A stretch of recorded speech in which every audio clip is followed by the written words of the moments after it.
Hey, this is Matt once again. Welcome back to another video, and pretty much Lucas has sent in a request a while ago. Thank you for your patience and your kindness, Lucas, for me to do a commentary and a review of Ants and A Bug's Life, and I think to do a versus of the two as well, and trying to get to them as soon as I can, but once again, thank you for the patience.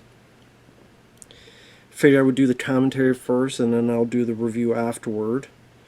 But I am paused at the beginning.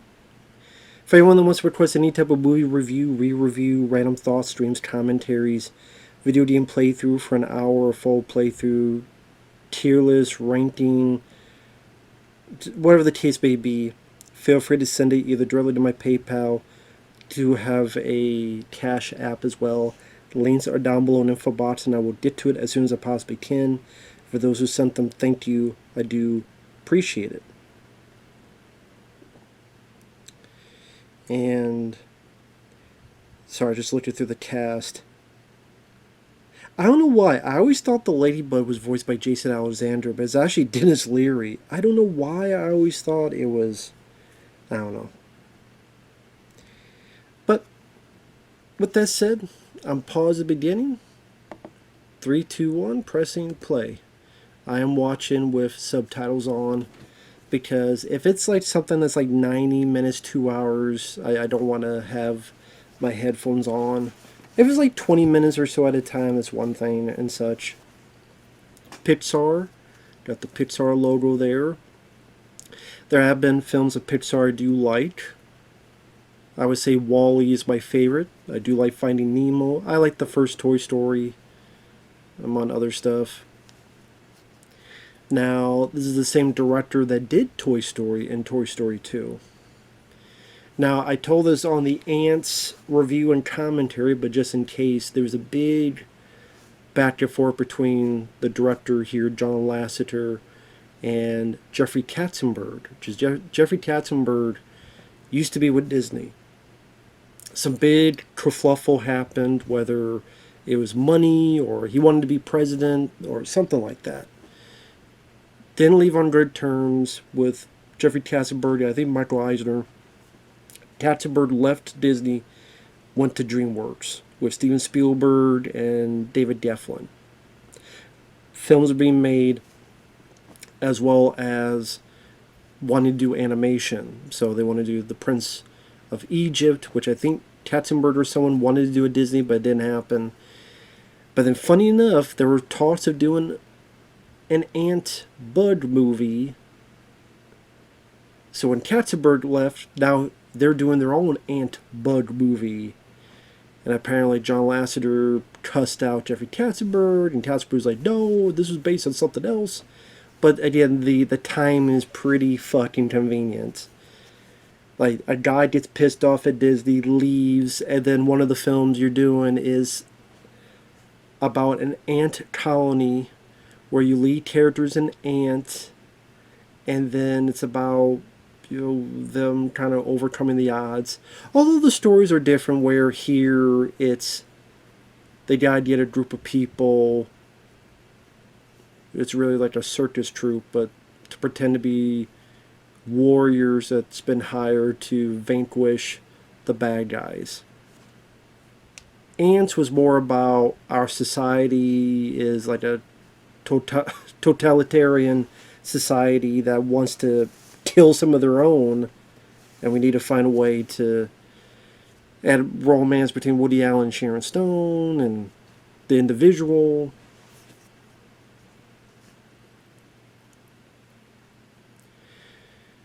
So pretty much Katzenberg and them, they made it their mission to try to get their film out first. So Ants came out October, and then this came out November of 1998. Ants only made $90 million in the U.S. and about 130 to 160 million worldwide. What Ants made worldwide, this made in the US alone, and it made like over 360 million worldwide. So this, although it came out a month later, it was much more successful. I think they both had the same critical reviews, over 90% on Rotten Tomatoes. I think this has a higher rating IMDb, and it feels like the consensus is people like this more than Ants. I don't mind this film. It's fine. It is what it is. I don't mind the voice cast. You got Dave Foley as the lead. You got Kevin Spacey as the villain, the grasshopper. Julia Louis-Dreyfus as the princess. You got Richard Kind, who I remember on Spin City. He's Kevin Spacey's brother. When you have the group that he finds, the troupe, circus troupe, there's David Hyde Pierce, who's a stick-bud clown. Dennis Leary, who's a hot-tempered ladybug, who people keep calling female. Again, I don't know why. I always thought it was Jason Alexander. I'm like, he sounds like, but it's Dennis Leary. Madeline Kahn from Young Frankenstein as a moth. Bonnie Hunt, who I love in films like Jumanji. She's a Black Widow spider.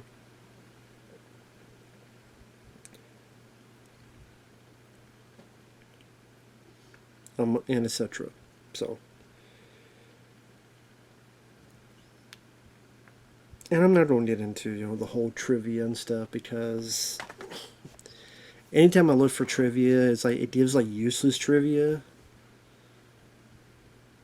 I do remember the little girl ant here being cute. I think that's what helped with the box office with this, is because when you look at the designs of the ants and then you look at the film itself, it's much more visual gags, like this guy being an inventor and how it can go awry. It's much more cute. It's much more kid-friendly. And I think parents, I'm sure both of these movies, their trailers were out around the same time, since they're coming out a month apart. So when a parent looks at, okay, maybe I'll take my kid to see both, but if you're a parent that only is going to go see one movie, when they compare the two, they go, well, this movie, the creatures look cuter, their faces are much more smoother, the other ladybug and stuff look much more fanciful, and it seems much more kid-friendly, so the parents are going to be more cautious for the kids, and they don't go that route.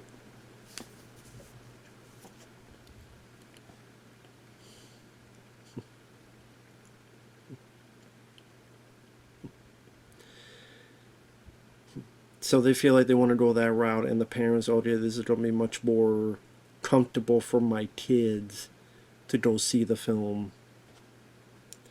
While Ants was more kind of for mature, as in like the dialogue, some innuendos.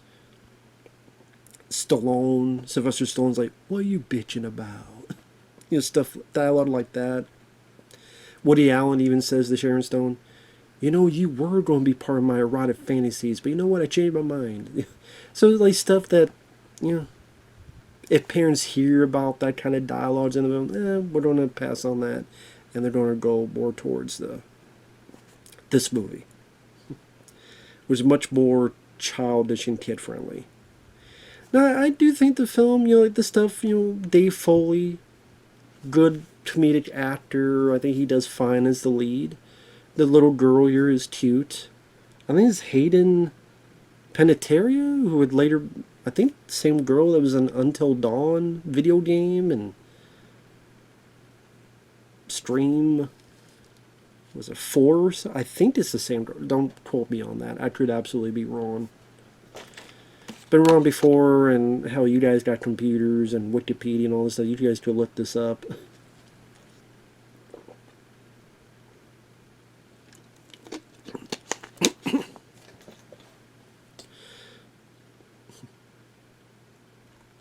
But yeah, I liked Ants more because of just the dialogue felt a bit more natural, and as an older guy, watching the characters interact that way and the tone of it be that way fits me more because I'm an older guy. Because I'm older and because that's more what I go towards in terms of entertainment or anything in between. Like, I grew up with Ninja Turtles. The 80s Ninja Turtles cartoon is the first ones I saw, is what got me into those characters. I don't watch that cartoon much nowadays.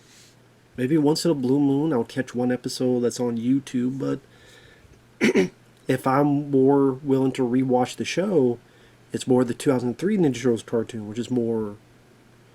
It's weird to say more mature, because more mature people just think, oh, there's a lot of fucking and killing. But as in more of a feel for older audience. Although Ants, there's some violent moments. I mean, there's a magnifying glass that chars and burns up some ants. There's the termites fighting the ants, where it seems like something out of Starship Troopers, where you're shooting acid and ants are burning up. It's like, damn. But ants I always enjoyed. I will admit that the faces, they try to go like, I don't know, a bit more, I don't want to say realistic, but some of the bugs are a little bit more realistic, but like the faces, they try to make more human with the pointed noses and the protrusions that maybe is their version of ears. So they do seem more ugly. I would say these ants definitely look much better aesthetically. They're more aesthetically pleasing. Well, I think if you had the Woody Allen, Stallone, all those characters, but they had these designs,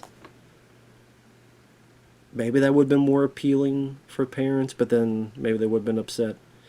Plus, they would have been, because it would have been a rip-off of this. But they definitely have their distinct designs, and it is interesting to watch them back to back. So you have the ant that screws everything up. And both films have their familiar tropes. You have the individual that wants to be better and doesn't want to be insignificant. Here you have the individual that screwed up and now is on a journey of redemption. I guess the story in Ants just appealed to me more because I like that even though it was played by Woody Allen, which I don't like as a person, he's much more, as a character, more, weirdly enough, more dependable of a character, and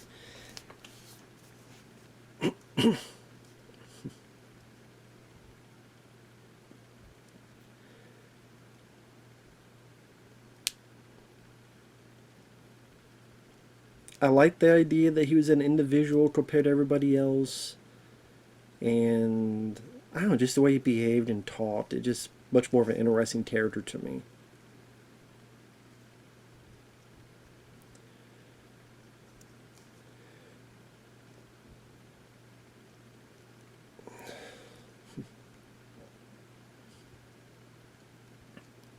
Here, I would say Kevin Spacey was more memorable. Which is crazy that both films, I would say in a way, the star of this film is Kevin Spacey's villainous character as the grasshopper. Because I think for a lot of people, he's the one that sticks out the most. And it's funny how both films have people who are major parts of it that are very iffy people. One has Woody Allen that, married his adopted Asian daughter who's like pretty fucking young and weirdo, creepo, perverted thing. And then Kevin Spacey, and you know what he's been accused of, and it's weird looking back, you go, Woody Allen or Kevin Spacey, which do you choose? I mean, I guess Kevin Spacey at least is playing the villain, but I mean, if I'm being fair and if I'm separating the art from the artist, do I think Woody Allen did a good job in Ants? Yes. Do I think Kevin Spacey does a good job here? Yes.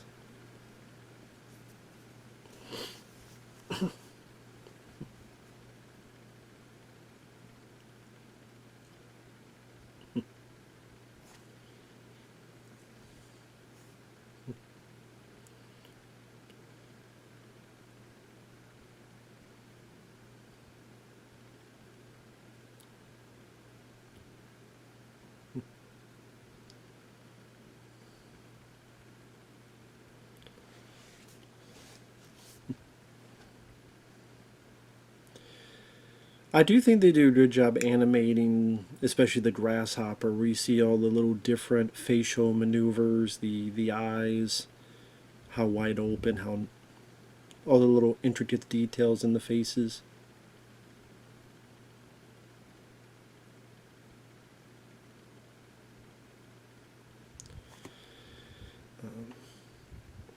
Yeah, I think the version I'm watching has I think I screwed up because the version I'm watching, it repeated a scene.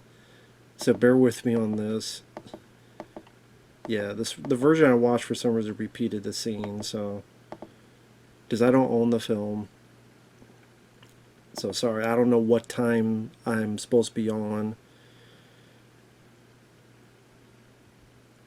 I don't know why. For some reason, this streaming where I'm because I don't own the film where I watch it. If they repeat the scene, Richard Kind talking and him grabbing and dragging him. So let me pause and see where I'm at. 1 second.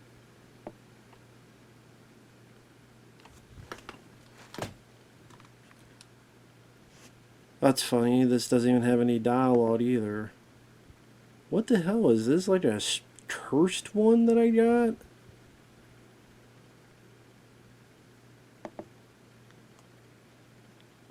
Apparently so.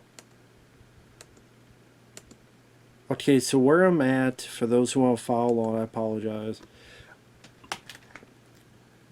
Okay, the scene where, pretty much right after that, where after he pulls Richard Kind away, they talk a little bit.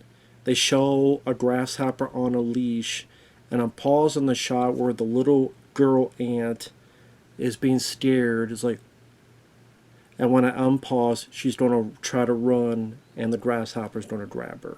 So that's where I'm at. 3, 2, I'm pressing play. She runs away. Grasshopper grabs her, picks her up. He holds her like a baby. The growling grasshopper's coming at her. And then Dave Foley jumps out.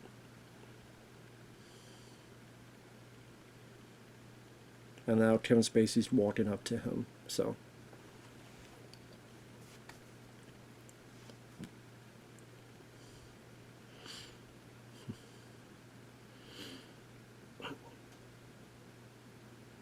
See, I know Woody Allen would have been scared, but he would have, even he would have stood up more at this scene.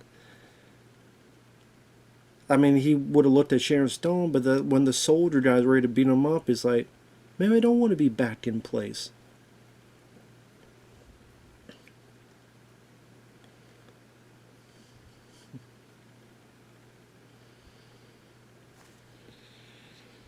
So pretty much the grasshoppers want more food, and you don't get us more food, but they don't even have the food they have anymore now. They're going to find out pretty soon.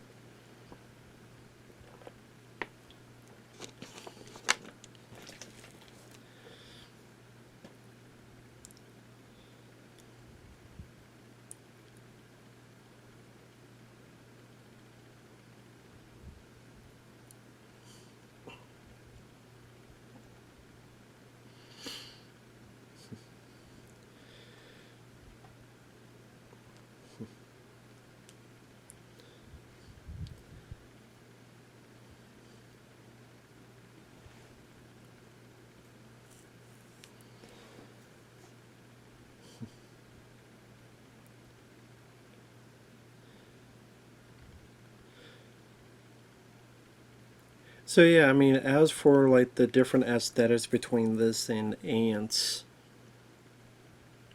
like in this looks much more innocent, less scary for the kids, because everybody's face is much more smoothed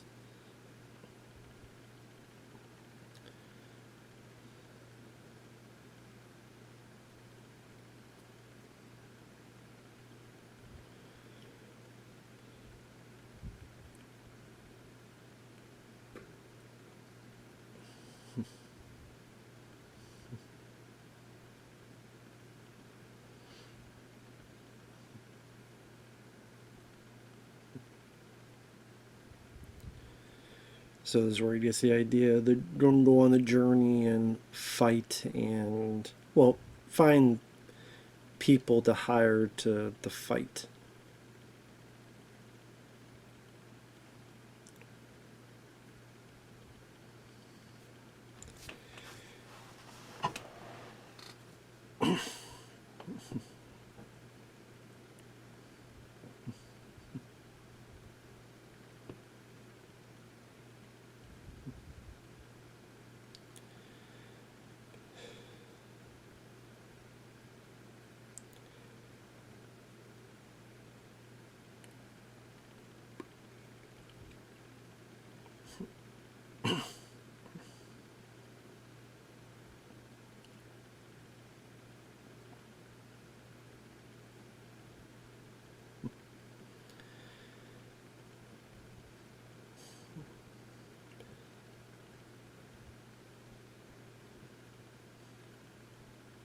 I do think his outfit's kind of cute. The whole kind of leaf as a hat or like a cap. I do think that's kind of cute design.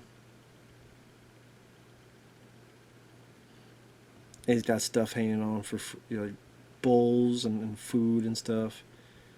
Again, cool design they got there.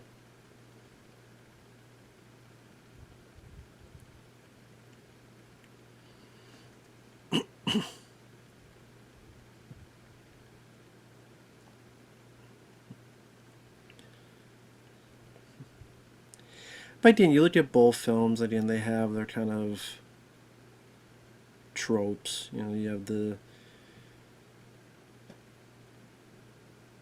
But at the same time, they're different enough that they don't feel like carbon copies of each other.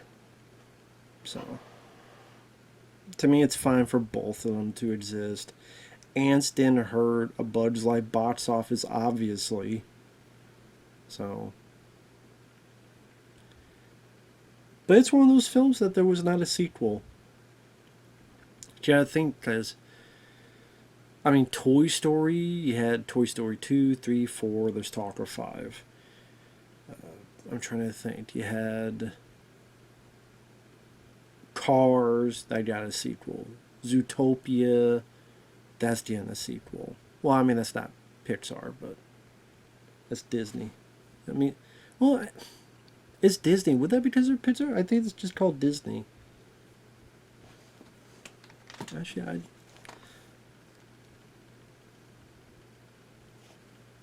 cool visual of gliding down with the dandelion.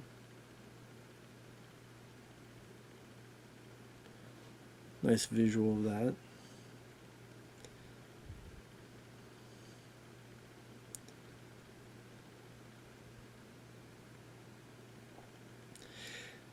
And that's the thing is like you can watch both and get different experiences out of it. And like I said, nothing that made me that mad or angry about it.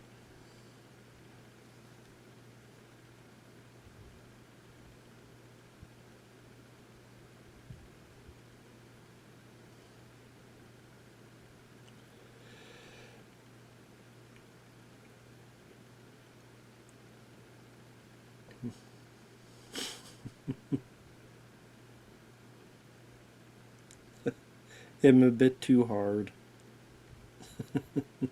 Smack the shit out of him.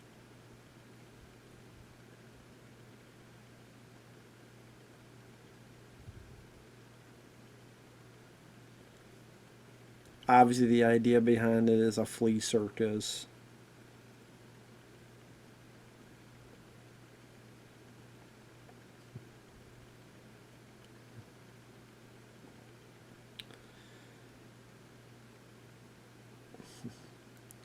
I forget what the hell I was going to look up. Oh, Pixar.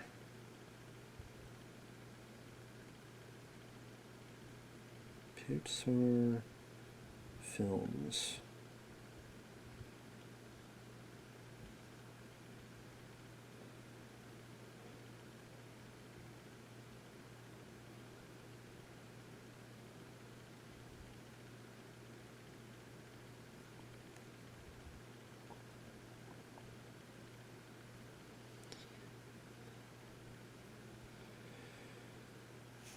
So yeah, you had Toy Story, which got a bunch of sequels. Then A Bug's Life was the second one. So you had Toy Story, then A Bug's Life, then Toy Story 2.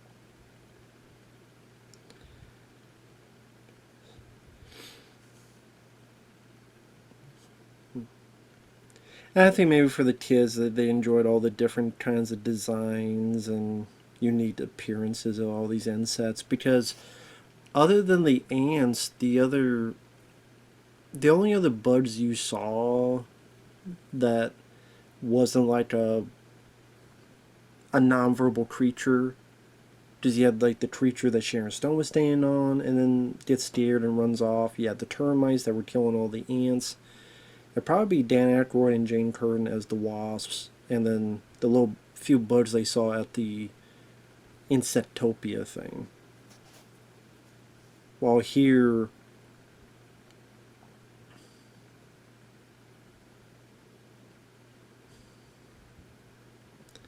they're much more kid friendly with all this stuff. Not that that's a bad thing. Nothing wrong with being kid friendly if it works well enough.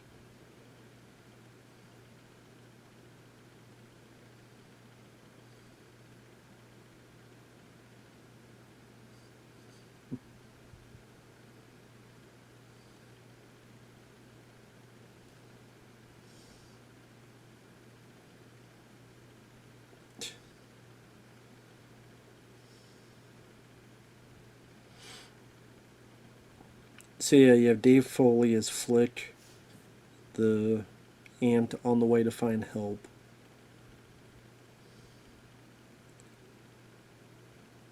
Yeah, it is Hayden Panettiere from Scream 4 and the Until Dawn video game. Yep. She was nominated for a Young Artist Award and a Grammy Award for A Bug's Life. Huh. There you go.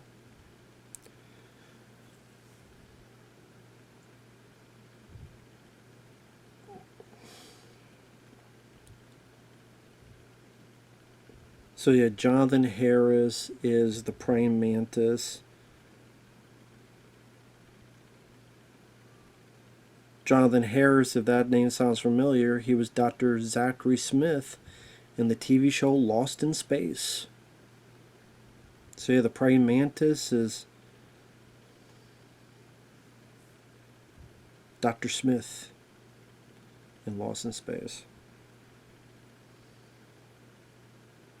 So that's the praying mantis there. Then the moth, Madeline Connolly said from Young Frankenstein. Michael McShane as the two little bugs from Hungary who act as cannonballs. Michael McShane, he was in Richie Rich, Robin Hood, Prince of Thieves, Office Space.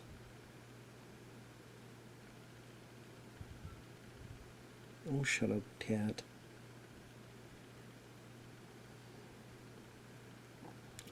So let me get back to what I was saying with Pixar. So, 95 you had Toy Story, 98 you had A Bug's Life, and 99 you had Toy Story 2.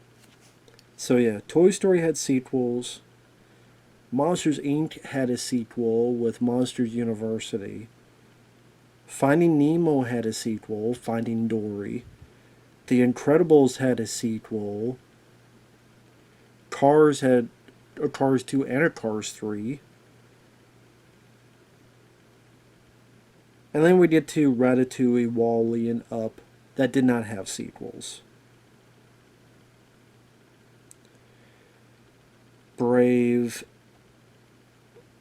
Wasn't there an Inside Out sequel? I think there was, because it made a shit ton of money, I believe. I believe so. Yeah, it was so. Yeah, so of these films, Brave, which wasn't really that well received. I don't remember it being well received. Up, with the way that film is, kind of hard to do. It was kind of hard to do a sequel. Plus, Ed Asner, he passed away in 2021, and without him was like that was a film that was a oneer with the way the story was. Ratatouille, I remember that being a good film. I guess they didn't feel it was sequel worthy. And Wall-E. Wall-E is my favorite. You know what? I'm actually surprised there was not a Wall-E sequel, but maybe they thought the box office was not as much as they thought or wanted. Because in comparison, like Cars, well, okay, Cars made 462 million.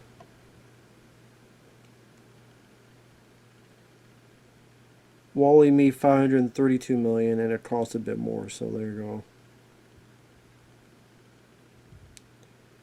Finding Nemo made 940 million. Toy Story made 400 million on a $30 million budget. A Bug's Life cost, well, it made 363 million, like I said, so that's a lot. But Toy Story did make more. Monsters Inc. That made 579. I don't know. It seems random which ones they make a sequel to and which not.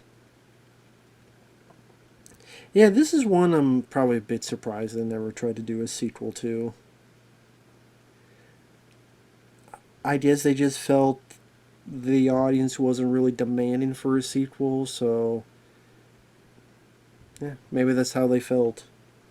Audiences did not demand a sequel. Maybe they're right about that.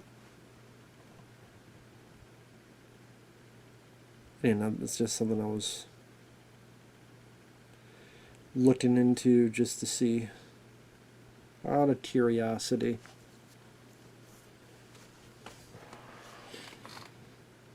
I know I'm not talking a whole lot because I mean I've seen this. This is probably my third time watching it, and like I said, it is what it is. It just, I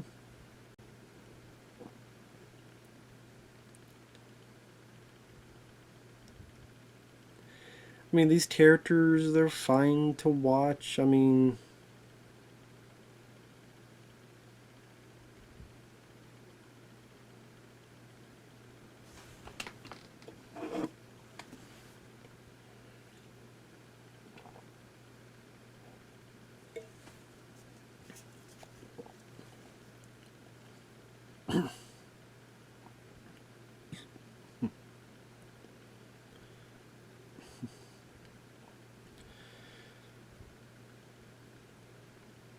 that's a fun visual gag. The whole mosquito getting the blood and acting like he's drunk from it.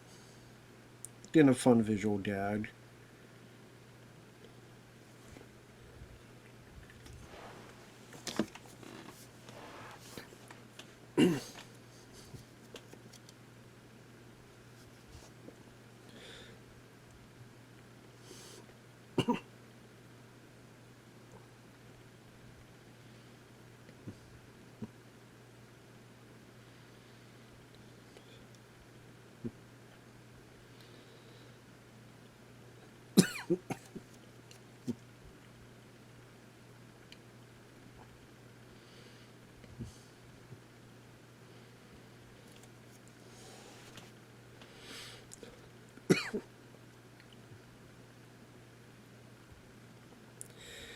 But yeah, I guess, for some reason, multiple people had this fascination with making inset animated films at the time.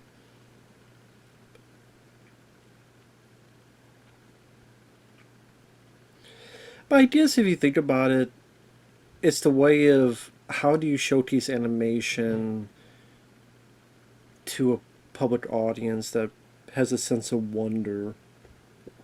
And one way to do it is to show the difference in size. So you see your minuscule characters, and you take everyday objects and show them how much bigger, grander everything is compared to your characters. So you take everyday objects, but make them have much more splendor because of the size difference.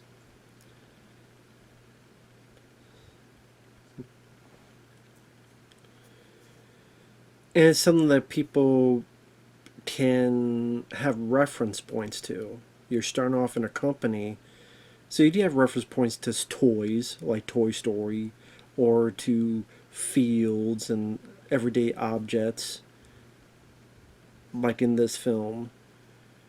Because to have to create something that's completely new, a completely brand new world, environment, dimension, definitely takes a lot more planning, a lot more time, downtime, and creativity, all that stuff.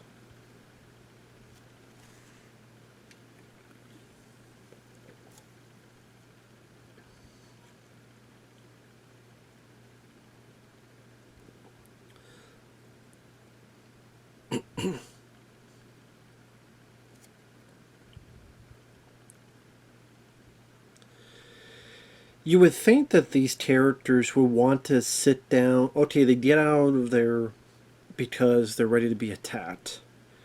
But then you could go, like, I don't know, in their way a mile or so, sit down and say, okay, what do you want us to do? What's the job? What's the gig? What is the deal? Not go all the fucking way to your place and then talk about what the whole deal is. That'd be like, hey, I got a job for you. Okay, cool. Where are you at? San Diego. Okay, you hang up the phone. You're in fucking Austin, Texas. You drive all the way to San Diego, California. You go, okay, I'm here. So what are we supposed to do now? Oh wait, I can't do that. That's not what. Then why the fuck didn't you want to talk about it instead of driving all the fucking way over there and now you want to talk about it? Talk about it then, not after you done the whole fucking trip.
And of course, you have this group of characters. You have your different personalities. You have the one that's big and loud.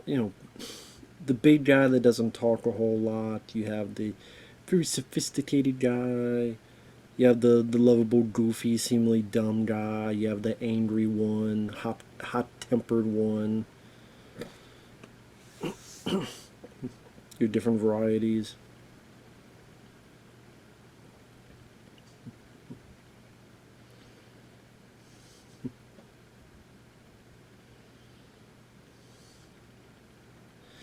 It just seemed like this whole thing of who they truly are, and I don't know. With a couple simple conversations, none of this would have happened.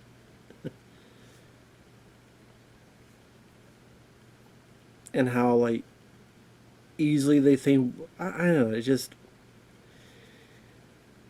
I would use the word contrived. Is a bit of a contrived plot. Again, if they just sat down and had one conversation, okay, what do you want from us? I need you to save us from these grasshoppers. Like, do a show for them? No, no, they're going to do this to us. I need you to help us. Oh, well, we just do a show. And you would think, like, when he went up there, he would have seen some kind of sign of what kind of fucking show it was. And, well, actually, no, it was a bar. That's right, it was a bar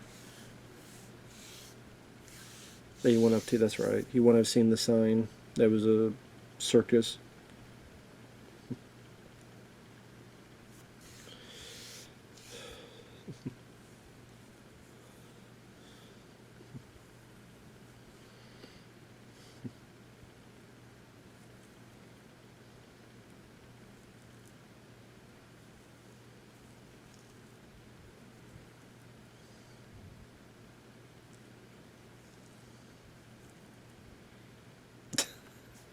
Yeah, that's pretty graphic.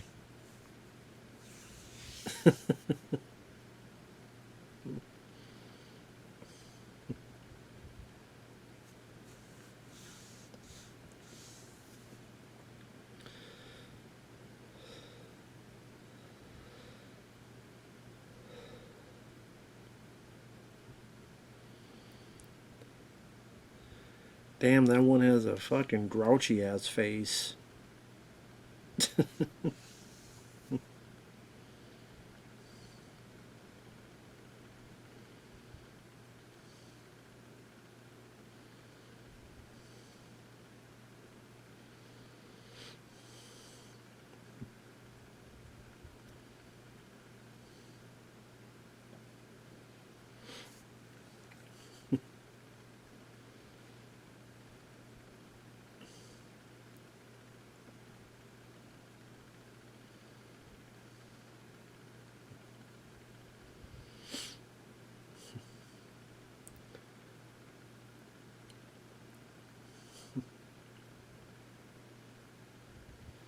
I do that little, I don't know, dog like thing that the queen has is pretty cute as well.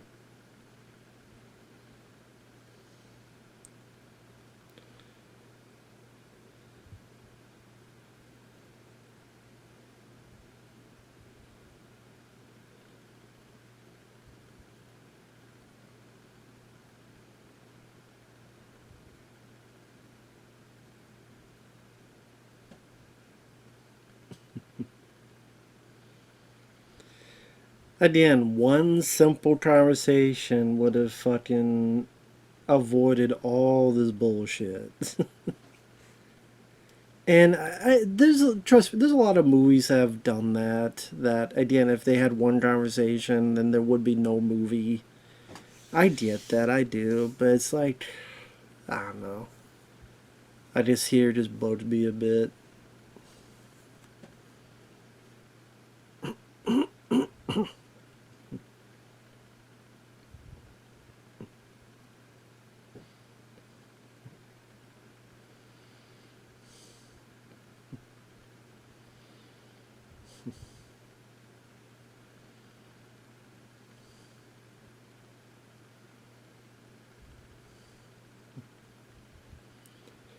I do think the voice cast do a good job.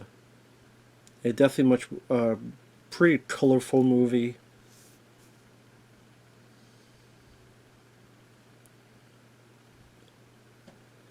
I mean, to be fair, he didn't lie. He never lied.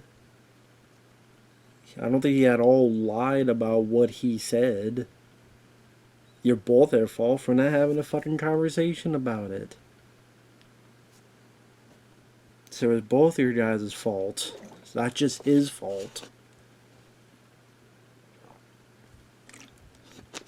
You just took the gig and didn't talk about what the hell is all it's all about.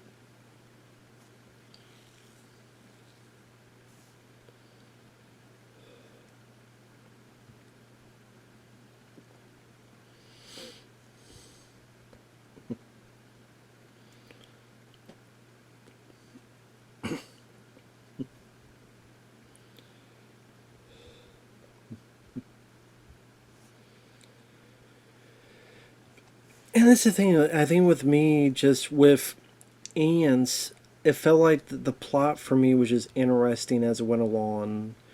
The search for individualism. I felt more of kind of the build up relationship between Woody Allen and Sharon Stone's characters.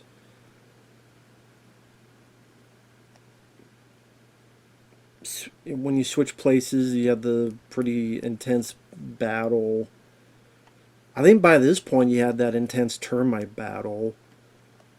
Then comes back, and then Stone didn't. Here is just a case of mistaken. I don't know if I want to say mistaken identity, but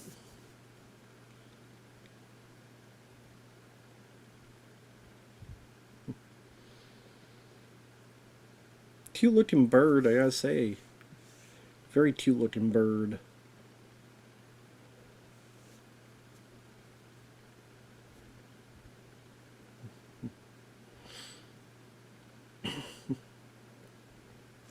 Now, how the hell did that little girl get up there?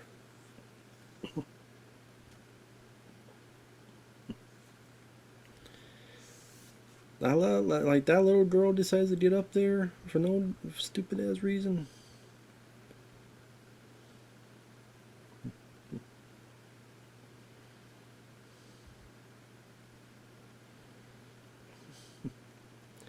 Get yourself in damn trouble.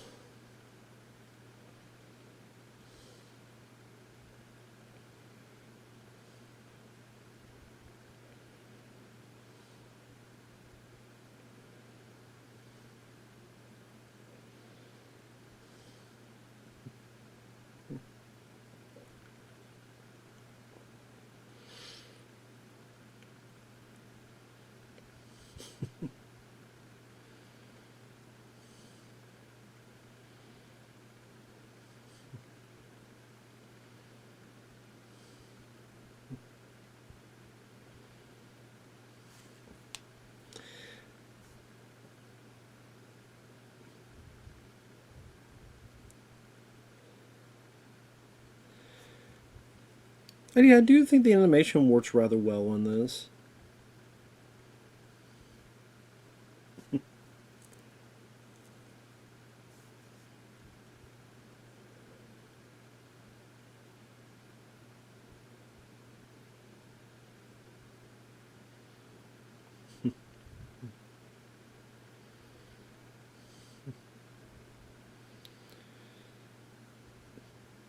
I do like the one bud acting like a helicopter.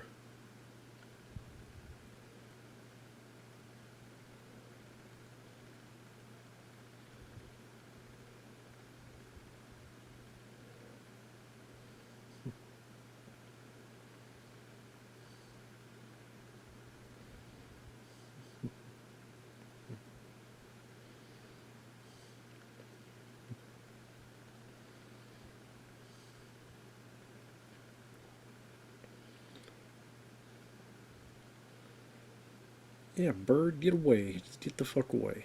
And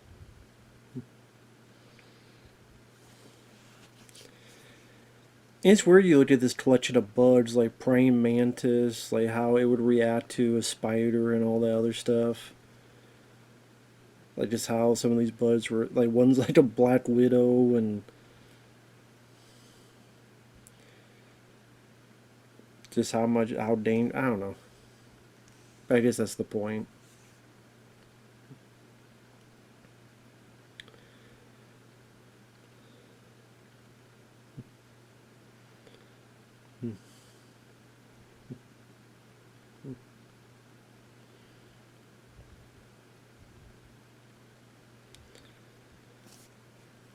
And of course, Dennis Leary would go on to have success voicing Diego in the Ice Age films, which definitely been an ongoing thing in his career. I'm sure probably the stuff that's kept him going financial wise, because I don't know what the hell else Dennis Leary has done lately. I mean, yeah, lately. I know he had that show Rescue Me that was around for a few years.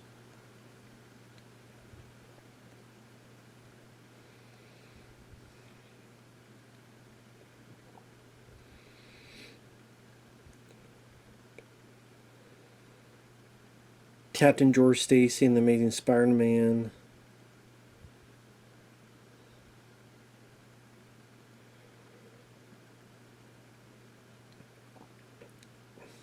Just kind of curious. Yeah,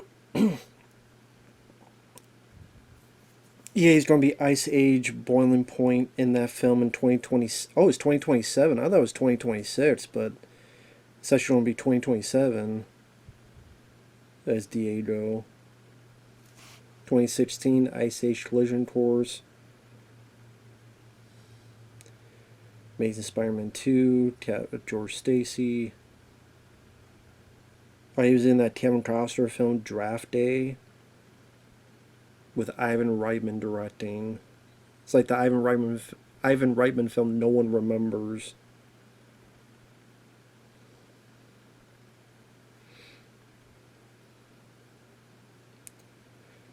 I didn't realize Rescue Me was on for so long. Rescue Me was on for 7 seasons.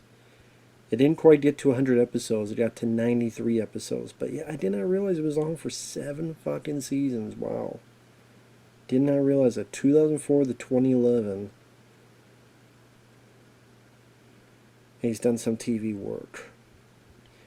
Animal Kingdom. Law and Order. Organized Crime.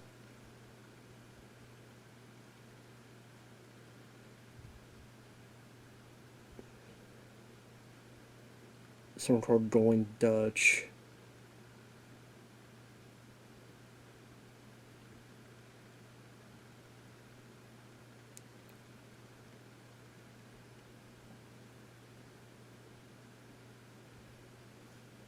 Yeah, I never heard of Going Dutch. What is this even on? The series premiered on Fox January 2nd, 2025. In May, the series was renewed for a second season. After an offensive rant, Colonel Patrick Quinn is reassigned to lead a military base in the Netherlands dubbed the least important army base in the world. It has no strategic purpose or weapons, but instead boasts luxury resort-type amenities such as a Michelin star-level commissary and the Army's only cheesemaker. Tries to restore discipline and professionalism, but has to work with the base's former leader, his estranged daughter. The premise sounds fucking awful, and I've never heard of this fucking show, Going Dutch. But apparently, that's funny. You hear about shows that you never heard of before, and it gets a second season. That's crazy. But you know, it is what it is. Have you heard of that show? No, but it's got like 4 fucking seasons or 3 seasons. Like what? So anyway, sorry.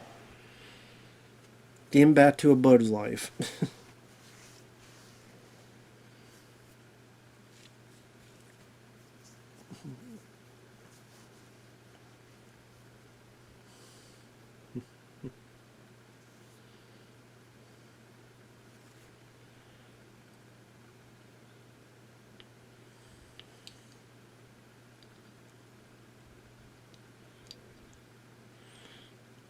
Then why do you get pissed with them? You get pissed, then you get pissy.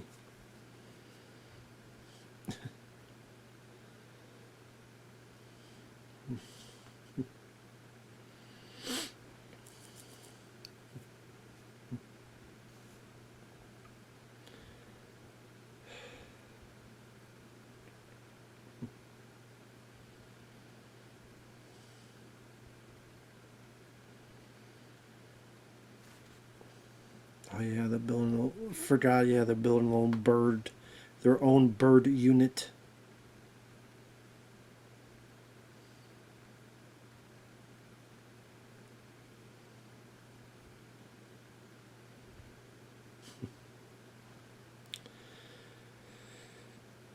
Like I said, I don't really find much, innately wrong with this. I mean, it's a kids' film that's cute and has some nice colorful imagery, like them gliding here on the leaves. just sometimes you watch certain films and you don't really feel much else about it. It's like, okay.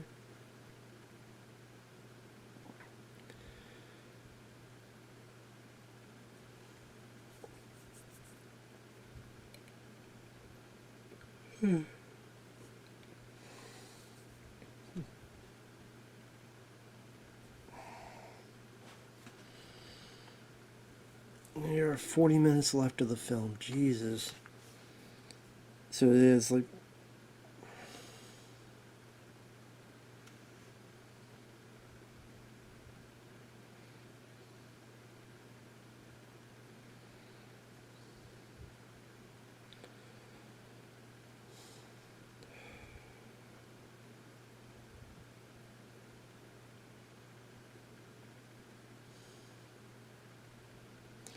I gotta do something real quick. I'll be right back. Alright, let's unpause. Now, pretty much, they have the bird thing set up, and the two little Hungarian creatures had crawled out of the mouth. Everyone on the ground is cheering. We're going to the blockade back there. Well, not blockade, but the peligro danger in a cactus. And that's where the grasshoppers are at.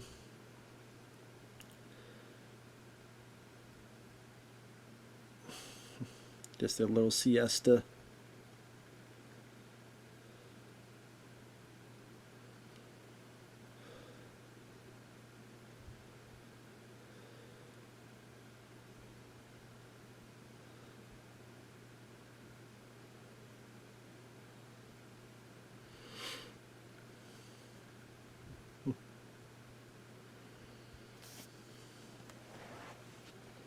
And I'm sorry, I just don't have much to say about this film because there's nothing passionate I have to say about it. I don't love the film. I don't hate the film.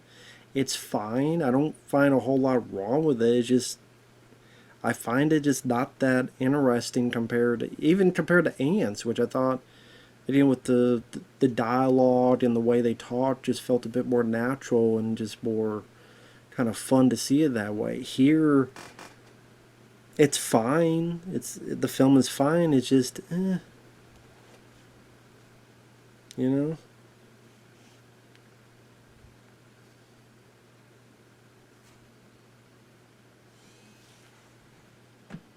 Just pretty indifferent on it.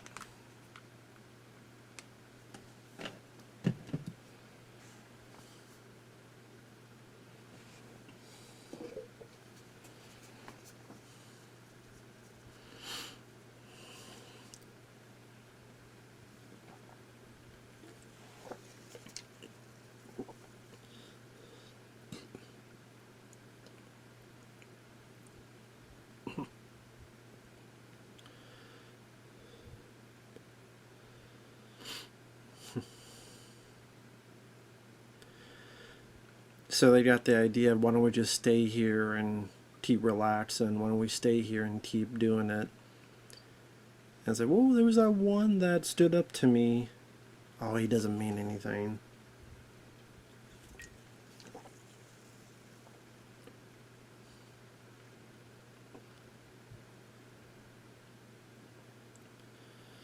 So the idea is that if one doesn't hurt you, it doesn't matter.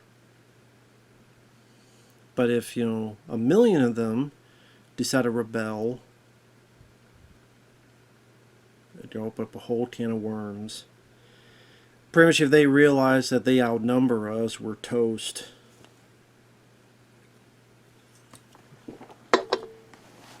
I think that's why in my ants commentary I was getting a bit confused. I thought the worker ants were going to overthrow the soldiers because they would realize that there's more of us than them. Maybe I was getting confused with this, where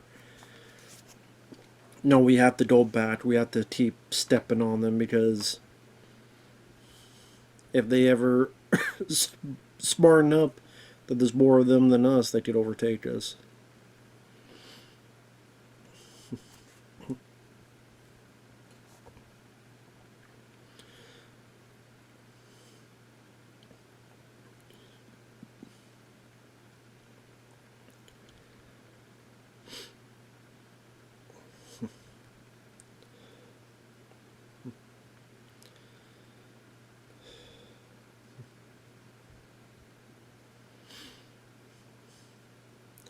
There's you have like the mumble line.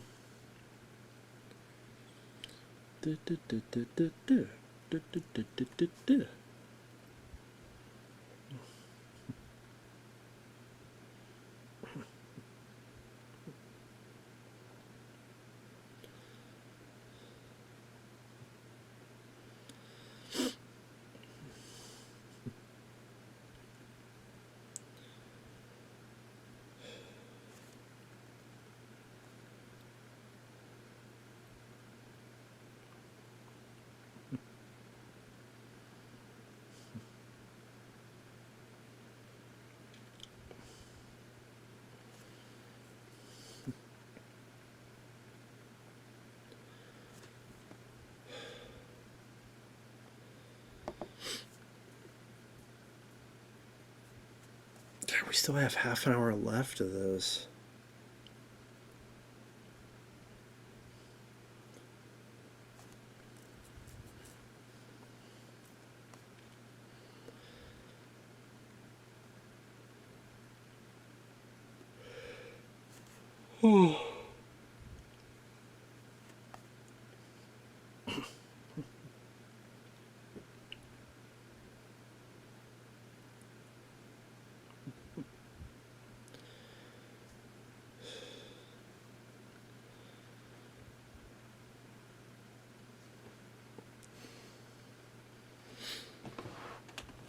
I've literally ran out of stuff to say. I don't know what else to talk about because, I mean, I don't really watch a lot of cartoon stuff nowadays. Like, on my own reconnaissance. If it's a request, that's one thing. It was a paid request. But I don't go out of my way to watch animated stuff because I'm a lot older. And, you know, if it's something I grew up with, like the 2003 Ninja Turtles cartoon or such, okay, cool. If it's something that seems really cool and was requested, like Primal, where it's like a guy and his dinosaur, and Back to the Day, it's like no dialogue. Okay, that's interesting. But, you know, these films, and it's fine. It just. Okay, here's where the jig is up, and. Like, how the fuck did you know he was there? Like, how the fuck did you know they were here, of all places? I still don't get how he figured out. He's probably explaining it, to be honest, but that still doesn't make a whole lot of sense. He just somehow tracked them down, even though they flew over there and it took this fucking long for him to get here.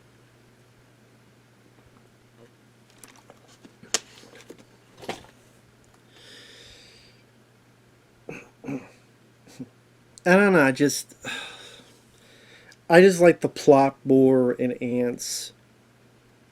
I like the two bonding, going through the landscape, finding the Insectopia.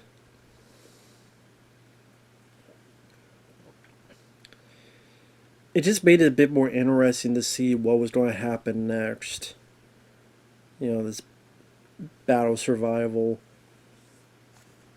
Here of the, you know, eventually they're going to figure out that they're lying. Eventually they're going to turn on. Eventually they're going to be pissed. Then they're going to find out. I don't know. I mean, many movies have their own tropes. This is a trope. I'm like, okay, we gotta go through this to get to this. Then eventually this gotta happen. Then we gotta go through your typical blame them, blame them, blame that person, blame that person, hate them, do this, do that, the blame game. We gotta go through 10 minutes of the fucking blame game. Blame you, blame you, blame you. Is that okay? Just seemed like the typical blame game shit. And it just.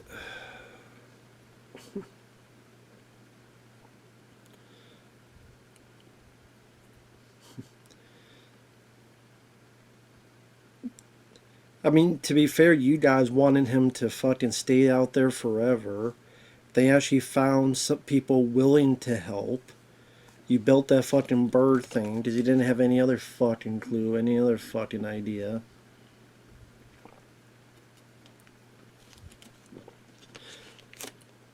You willing to be goddamn slaves. You deserve what you did. Fuck all, yeah. Fuck all these ants. They deserve what they did. Deserve what they did.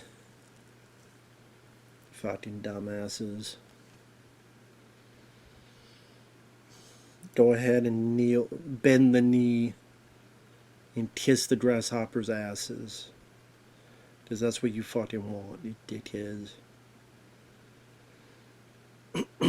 You don't do a damn thing to help out.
Definitely an interesting hiding spot.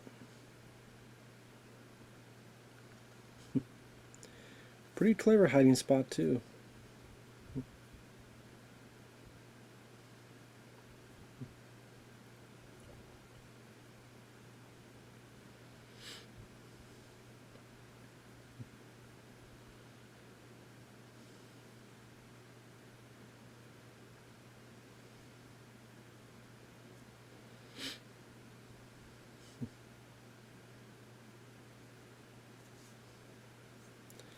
And of course, thank God they explained their whole plan right right near where the characters could hear it.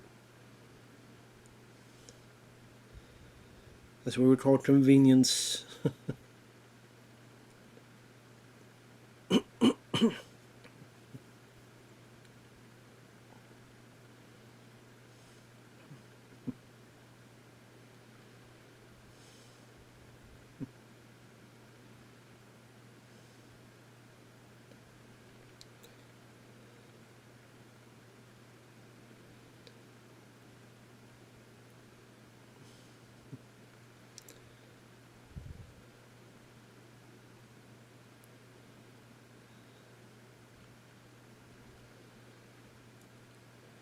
This nice landscape with the fog. I think that's a cool look, aesthetic. When you have the grasshopper slowly, walking out of the fog, there's a great bit of ambiance for the villains. Her disappearing in the fog.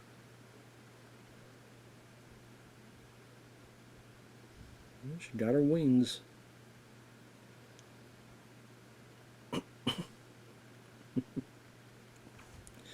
There you go.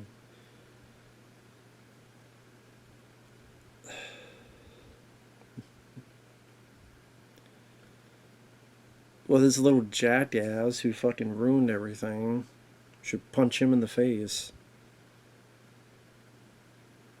How did none of you stand up to this guy and punch him in the face? I don't know. He's goddamn pipsqueak compared to all he is.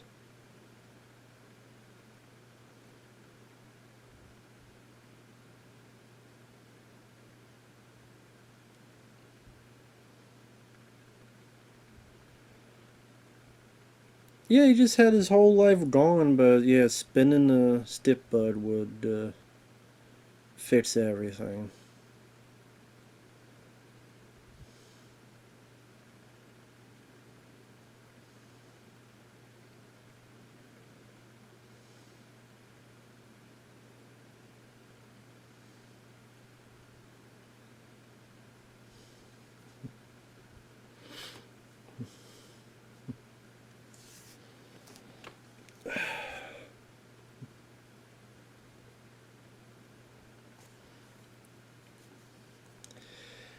I believe fuck them. They made their choice. They do what the hell they need to do. They made their fucking choice. They tipped us out. They don't give a shit. Fuck them.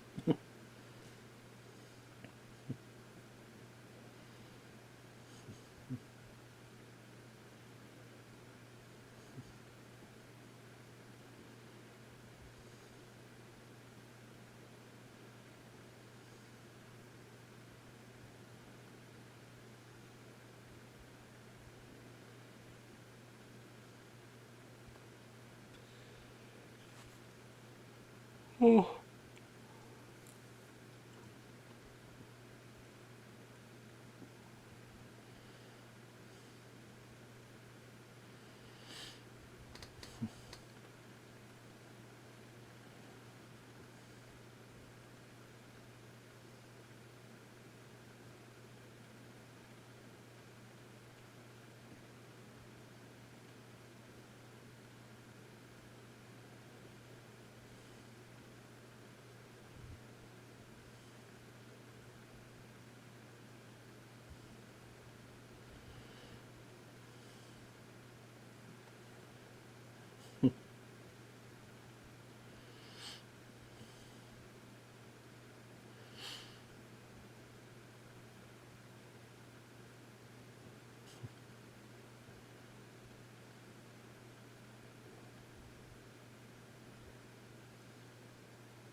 Sorry, I know it's a bit of silence, but I just really don't know what else to say.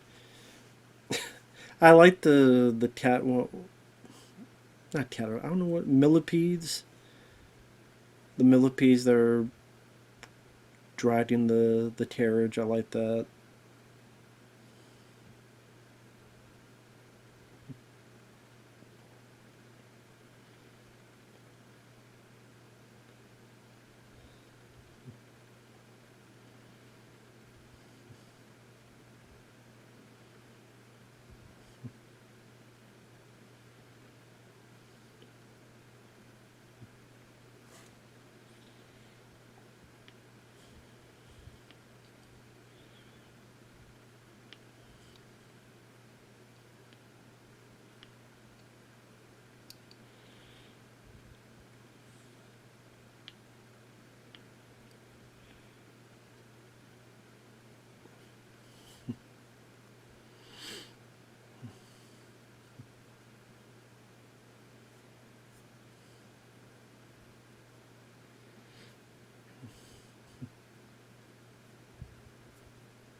You better have a lot more damn fighting because they seem to like that the most.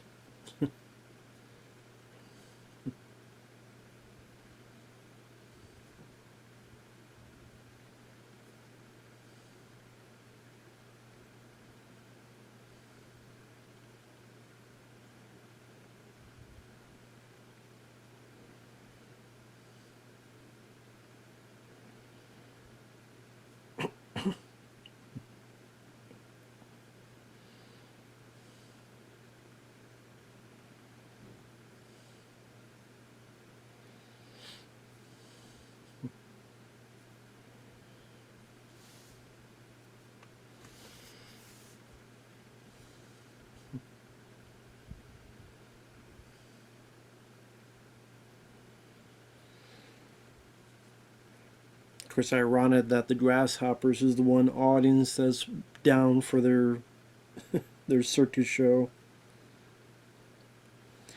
What that means about the grasshoppers, I guess that's up to the viewer.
Yeah, it's like, what the fuck you waiting for? Waiting for the damn thing? It's like, why you cutting so damn close? Hurry the fuck up with the goddamn fucking thing.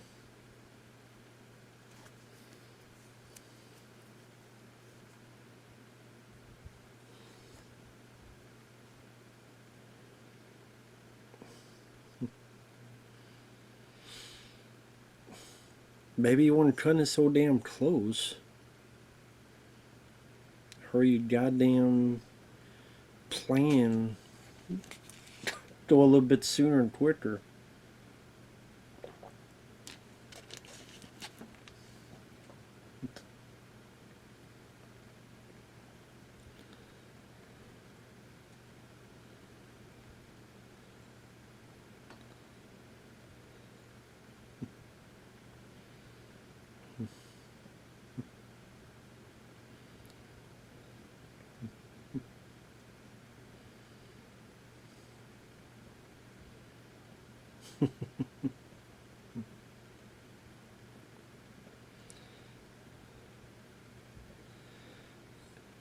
Yeah, I guess one way to freak them out would be that damn bird.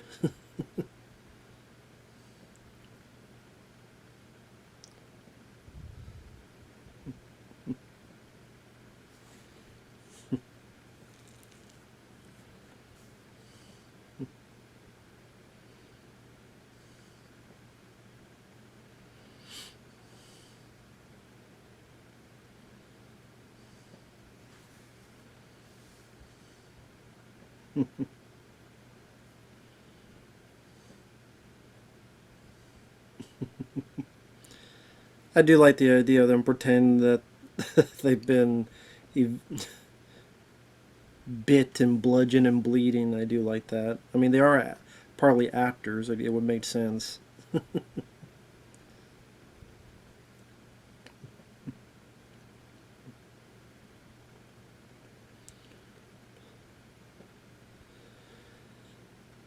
Oh my god, again, this little guy they should have fucking killed, maimed, destroyed, and all sorts of stuff. God, if you don't get a comeuppance, I'm gonna be pissed. At least they sure as hell fucking should.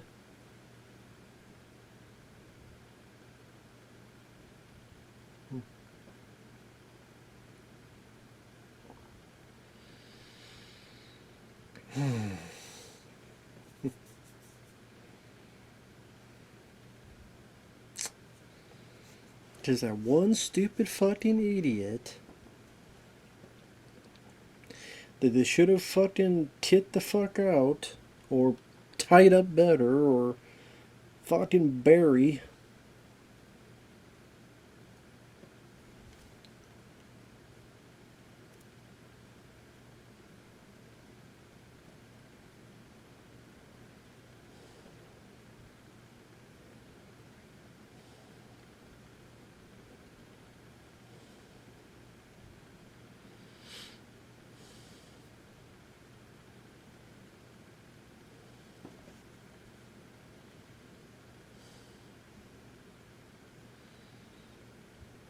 I do like the little bit of bruises they put on his body too, to help sell the ass whooping.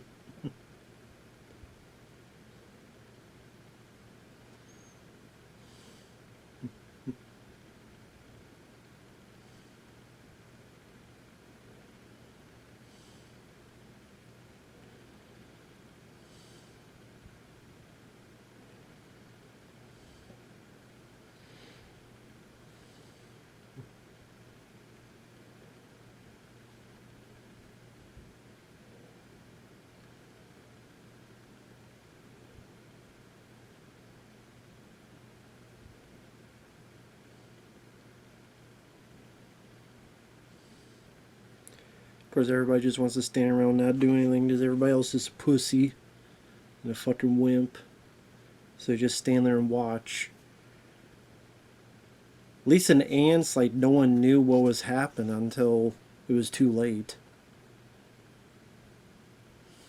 Here's just let's just watch. Everyone just watch the guy get his ass kicked.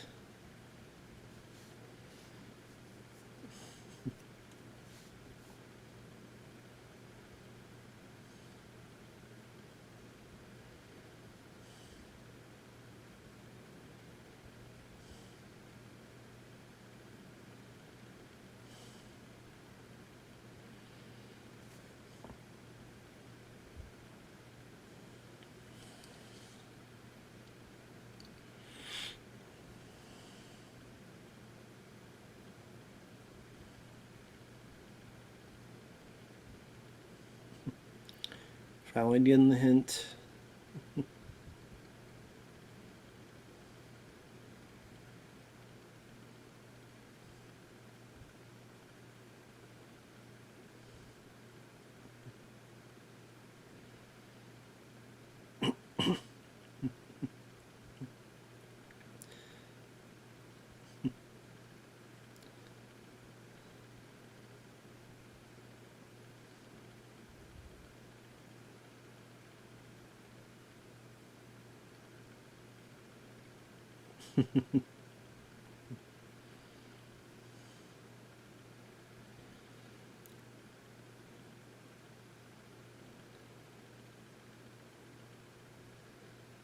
Camera is all they. That's all they had to do the whole damn time.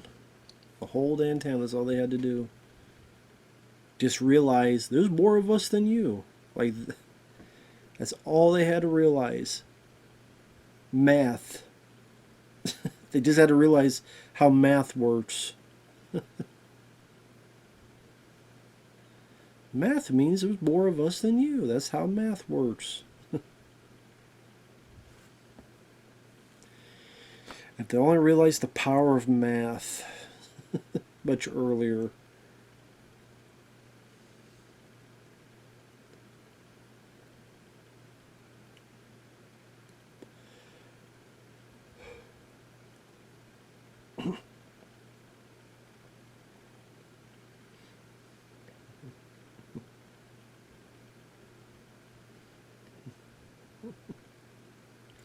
I will say, unlike Ants, at least there is a battle somewhat with the villain.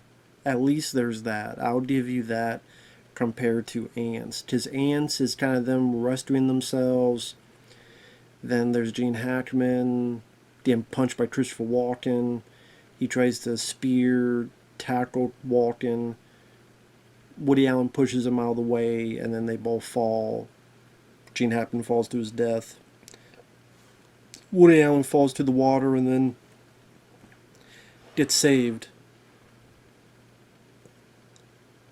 But at least there is some kind of chase, some kind of something of a final conflict, final bit between the heroes and the villains. Well animated chasing through the water. I like the way the water droplets look. Creates a different dynamic for the action scene at the end.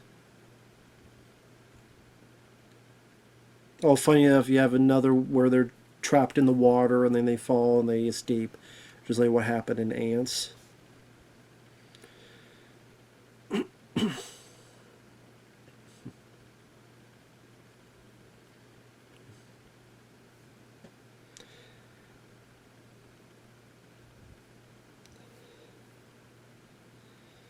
I would say like Kevin Spacey does have a bit more to do as the villain, just his anger, his vitriol, his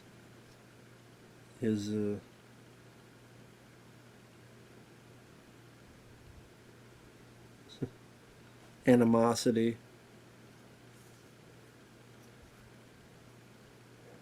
There you go.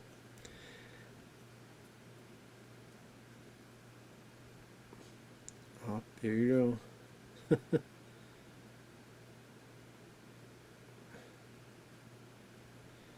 And definitely much more of a satisfying death, so to speak, for the villain. I'll give you that over Ants. I do think the ending feels a bit more to it. The ending is a bit more of a satisfying demise for your villain. I could give you that. So that definitely works out for that. So there you go.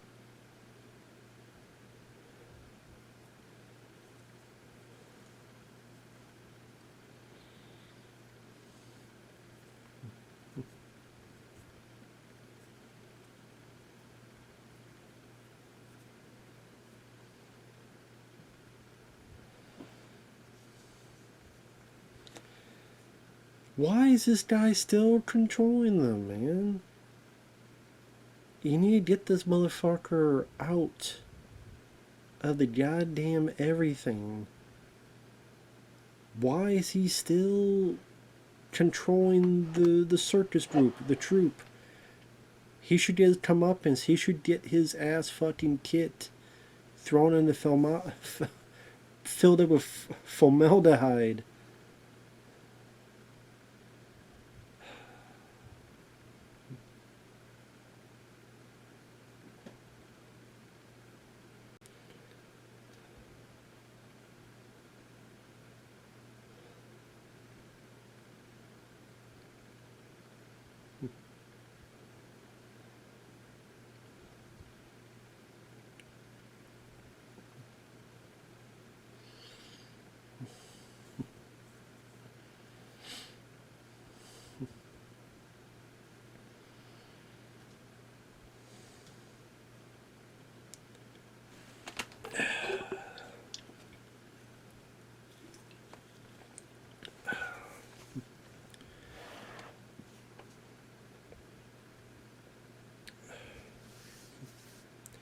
Clap, clap, clap all the way.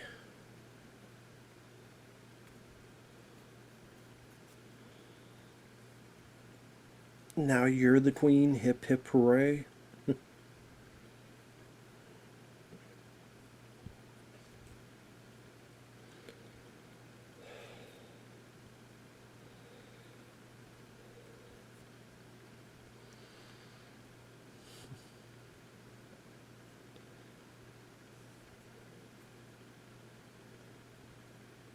those like millipedes just hanging on for dear life.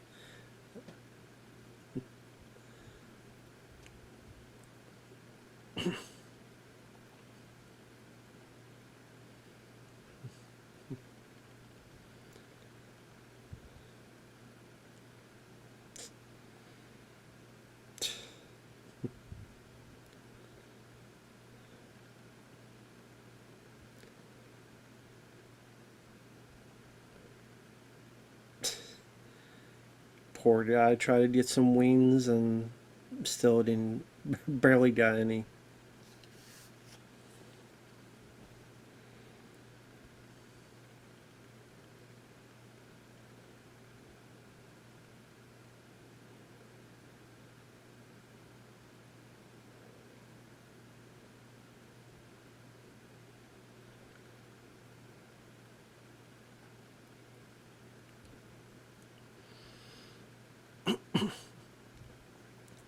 Did some good looking animation for its time. You know, some fun characters that people, kids to really get into. You know, cute characters.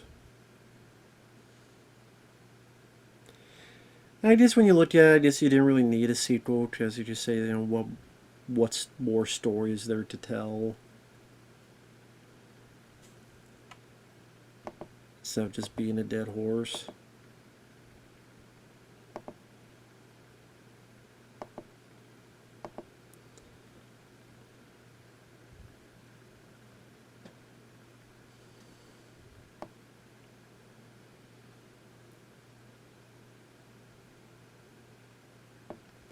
I know this is an interesting bit that they make it seem as if it's an actual film, so they have these outtakes. Kind of cute.